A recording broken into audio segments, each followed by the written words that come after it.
നമ്മുടെ കയ്യിൽ പഴയ നോട്ട്ബുക്സ് ഉണ്ടെങ്കിൽ കളയണ്ട കേട്ടോ. അപ്പോൾ അത് എടുക്കുക, കടയാതെ ഇതേപോലെ റൗണ്ട് കട്ട് ചെയ്തെടുക്കുക. എന്നിട്ട് ഇങ്ങനെ കോൺ പോലെ ആക്കി എടുക്കുക കേട്ടോ. അതിനുശേഷം ഒരു കാർഡ്ബോർഡ് പീസോ ബിസ്ക്കറ്റിൻ്റെ കവറോ എന്തെങ്കിലും എടുത്തിട്ട് അതൊരു റൗണ്ട് ആക്കി എടുക്കുക. അതിൻ്റെ സെൻറ്ററിൽ ഒരു റൗണ്ട് കൂടെ വരച്ച് കൊടുത്തിട്ട് കറക്റ്റ് പൊസിഷൻ കിട്ടാനാണ് ഇതേപോലെ ഒട്ടിച്ച് കൊടുക്കുക. പിന്നെ കുറച്ച് പേപ്പർ ട്യൂബ്സും കൂടെ ഉണ്ടാക്കി കൊടുത്തിട്ട് അത് ഒരു കോണിൻ്റെ ഉള്ളിലോട്ട് വെച്ച് കൊടുക്കുക കേട്ടോ. വളരെ ഈസി ആയിട്ടുള്ള ഒരു ഐഡിയ ആണ്.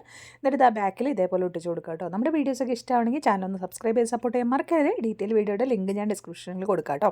കണ്ടു നോക്കണേ. അപ്പോൾ അതിന് ശേഷം നമ്മൾ കളർ ചെയ്തെടുത്തിട്ടുണ്ട്. പിന്നെ നമ്മുടെ ഫുഡൊക്കെ മേടിക്കുമ്പോൾ കിട്ടുന്ന ഒരു ഫോയിൽ ഉണ്ടല്ലോ, അതെടുത്തിട്ട് ഒരു ഫ്ലവറും ഉണ്ടാക്കിയെടുക്കുന്നുണ്ട് കേട്ടോ.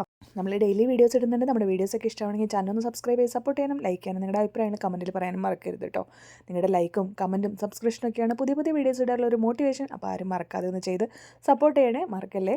അപ്പോൾ നിങ്ങൾ അഭിപ്രായങ്ങൾ കമൻറ്റിൽ പറയണേ എങ്ങനെയുണ്ടെന്നൊക്കെ. പിന്നെ അതിന് ശേഷം വീണ്ടും നമ്മൾ കുറച്ച് ഇതേപോലെ സെൻറ്ററിൽ ആ ഫ്ലവർ ഒട്ടിച്ച് കൊടുത്തു. പിന്നെ ഇവിടെ ഒന്ന് ഈ ഒരു പീസും കൂടെ ഒട്ടിച്ച് അടിപൊളി വോൾ ഡെക്കോർ റെഡി ആയിട്ടുണ്ട്. അപ്പോൾ എല്ലാവരും ട്രൈ ചെയ്ത് നോക്കും. നല്ല അടിപൊളിയാണ്.